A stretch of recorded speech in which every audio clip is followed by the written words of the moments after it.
Tema que já está aí no debate há algum tempo, mas um anúncio importante ali acontecer no final de outubro, que foi a autorização para que a Petrobras perfurasse o poço. Isso gerou bastante polêmica, foi um anúncio feito às vésperas do início da COP30. E a gente achou aqui no IBRE que esse tema estava ainda sendo muito pouco explorado, uma discussão um pouco mais aprofundada, mais técnica, levantando os prós e contras. O que a gente vinha observando é que tinha um interesse muito positivo de alguns políticos, principalmente das regiões que seriam beneficiados em explorar isso. A gente fez claramente essas movimentações no Congresso. E tinha um posicionamento contra uma parte do pessoal mais ambientalista, enfim, às vezes até com uma visão um pouco mais limitada desse aspecto. Então a gente resolveu explorar isso a fundo, essa carta do IBRE.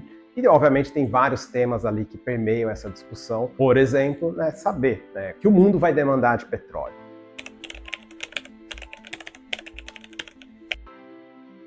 Coisa que me incomoda muito nesse debate sobre o fim do petróleo, a descarbonização, é que muitas vezes as pessoas partem do pressuposto que zerar as emissões líquidas de gases de efeito estufa pressupõe que a gente tem que acabar com todo e qualquer consumo de petróleo. Isso não é verdade. Hoje o mundo consome 100 milhões de barris de petróleo por dia, pouco mais do que isso.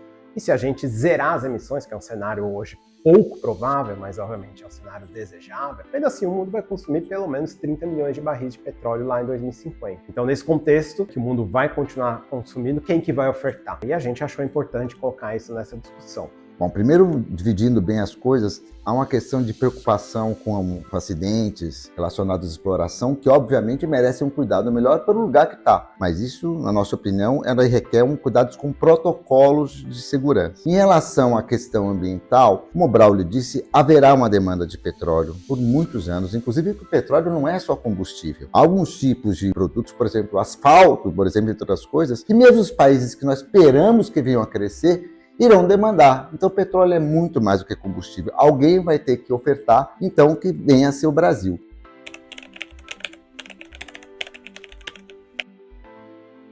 Agora, como você pode aproveitar isso para fortalecer a nossa liderança ambiental? A própria Fundação Getúlio Vargas já divulgou uma série de estudos mostrando a possibilidade que você tem de, recuperando pastagens, aumentar a produção agrícola sem derrubar uma única árvore. Então, por que o governo não poderia utilizar esse dinheiro para sim fazer um fundo de investimento pensando em recuperar a pastagem? Por que não usa esses recursos para fazer, por exemplo, investimentos em pesquisas que ajudassem a recuperar a caatinga? E a gente está falando também de evitar desertificação. Esse dinheiro, a gente tem que ser um pouco realista. Esse dinheiro vai ser utilizado, mesmo porque ele vai ser recebido por unidades da federação muito pobres. Então, diante desta realidade, vamos aproveitar os recursos para a gente ajudar o mundo, mas também ajudar o Brasil. Então, ao invés de deixar de explorar e só ajudar o restante do mundo, vamos ajudar o Brasil e o mundo, mantendo a nossa floresta, mantendo os nossos biomas. Vai mudar bastante coisa no nosso arcabouço institucional, nas nossas regras fiscais, porque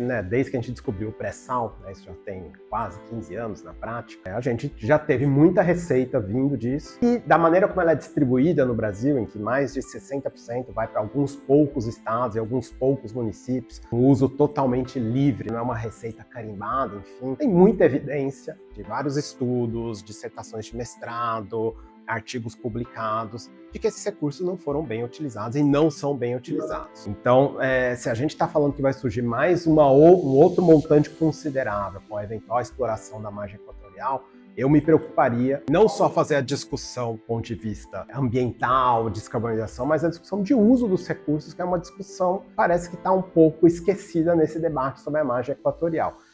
Mas acho que é importante fazer essa discussão já, porque uma vez que esse dinheiro estiver jorrando literalmente, a partir da próxima década, vai ser muito difícil fazer essa discussão com alguns estados já se apropriando dessa receita, enfim.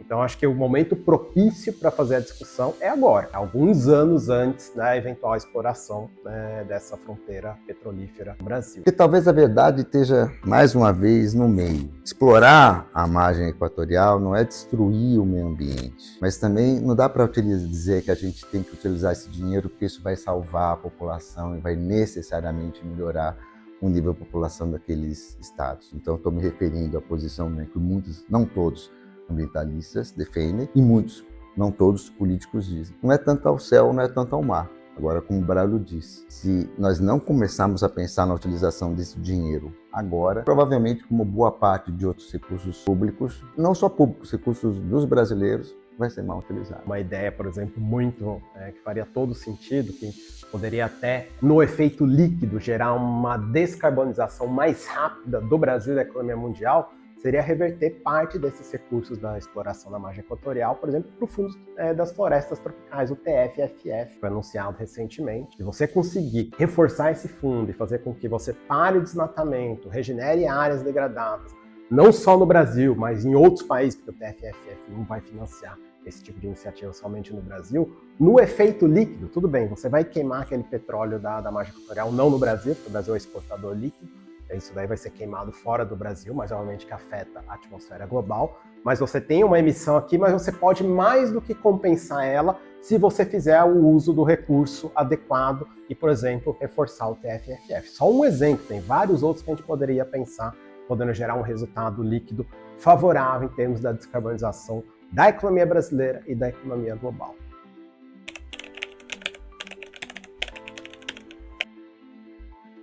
E lembrando o que você disse, carbono zero não significa que você não vai queimar mais carbono. Significa sim que você vai queimar, né, vai gerar carbono, mas que você vai retirar. A gente, só para lembrar, né, nós temos as metas de desenvolvimento da ONU.